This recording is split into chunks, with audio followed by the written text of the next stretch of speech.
Hai guys, welcome back channel Aisyah Baca Pandi. Sekarang saya akan membahas proses pembentukan samudra. Sebelumnya, please subscribe dan bunyikan loncengnya agar tidak ketinggalan video berikutnya. Seperti halnya benua, samudra juga terbentuk melalui kejadian yang berlangsung pada 4,4 miliar tahun yang lalu. Pada masa tersebut, bumi mengalami perubahan bentuk yang terjadi akibat letusan gunung api, sehingga membuat permukaan bumi tertutup oleh abu vulkanik.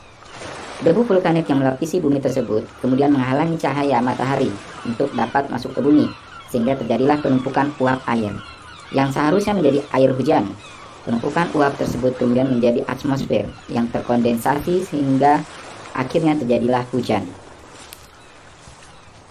Karena bentuk permukaan bumi berubah, maka air hujan yang turun ke tadi kemudian mengisi cekungan tersebut hingga terbentuklah lautan yang ada di bumi.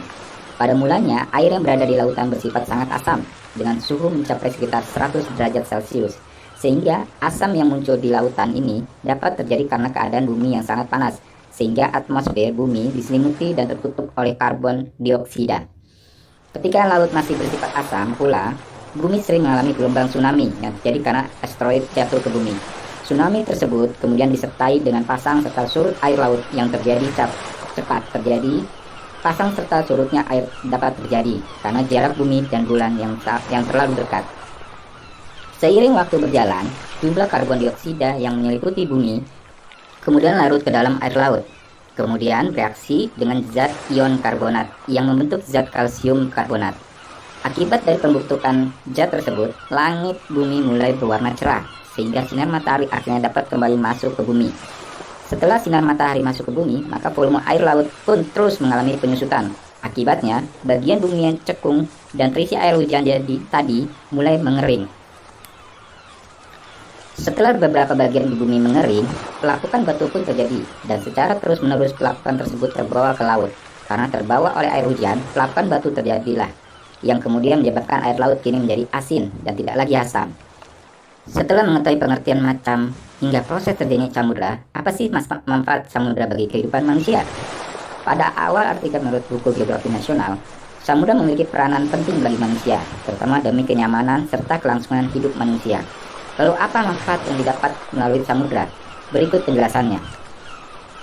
Yang pertama, samudra dapat menjadi salah satu tempat bagi manusia untuk mencari sumber pangannya. Karena merupakan wadah dari lautan yang terkumpul, maka samudra juga menyimpan kekayaan laut lainnya. Kedua, samudra berfungsi sebagai pembatas wilayah antar negara. Ketiga, samudra dengan massa air yang dapat serta otomatis berfungsi sebagai cadangan air bersih bagi manusia. Selain sebagai sumber pangan, samudra juga berfungsi sebagai tempat sumber daya alam.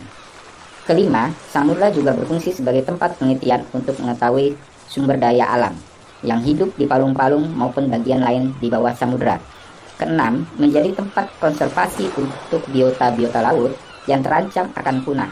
Ketujuh, samudra dapat berfungsi sebagai jalur perdagangan seperti terusan laut penting yang berada di Samudra Atlantik.